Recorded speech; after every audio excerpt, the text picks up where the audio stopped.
Doc on the Run. We help injured runners run. What is metatarsal stress fracture displacement on an x-ray? Well, that's a great question, and that's what we're talking about today on the Doc on the Run podcast.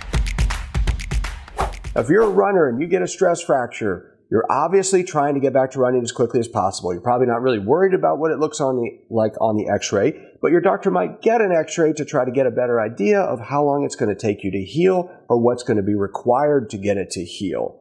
One of the things that shows up on an x-ray that doctors look for that we're trying to figure out if you have it or not is a thing called displacement.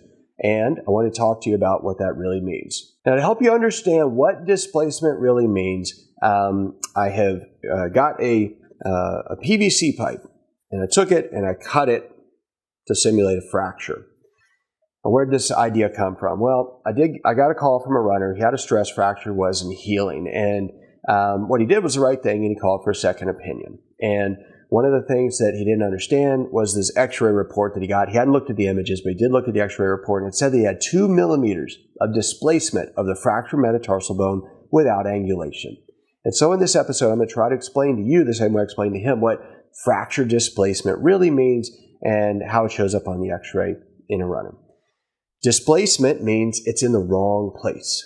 It's not where it's supposed to be. So if you break the bone and you have a crack and it's barely visible on your x-ray, but the bone is not angulated, it's not twisted, it's not out of place, it's not apart, it's non-displaced. That's good because it means it's in the right place. And if it heals there, everything should be fine, right?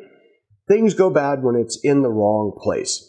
So displacement means it's out of place. It could just be moved apart or it could be angulated. Either one is displacement. So oftentimes an x-ray report will say displaced, minimally displaced with angulation of 7 degrees. And that would be about like that, right? Like it's barely bent outward. Obviously, if it's angulated at 90 degrees, well, that's not really going to work so good for you. So without angulation is better in a way.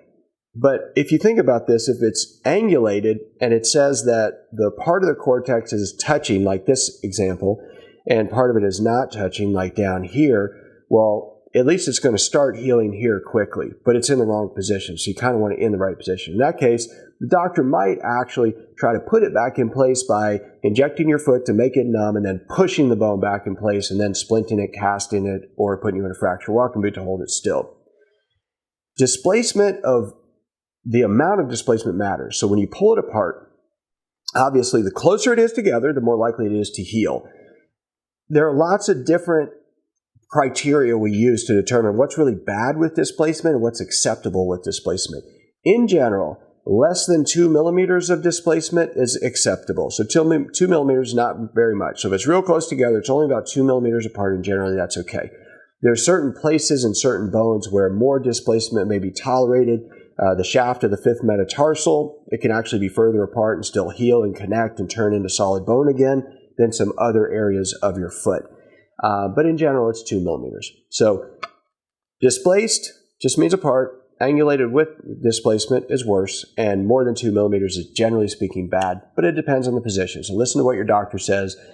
And if you want to learn more about stress fractures, how this happens, how a stress fracture goes from just being an inflamed bone to a cracked bone to being one that gets moved out of place or out of position, you can learn more about that in the metatarsal stress fracture class. I also share all the exact strategies I use with injured runners who want to get back to running quickly, and it's the same stuff I teach to doctors at medical conferences.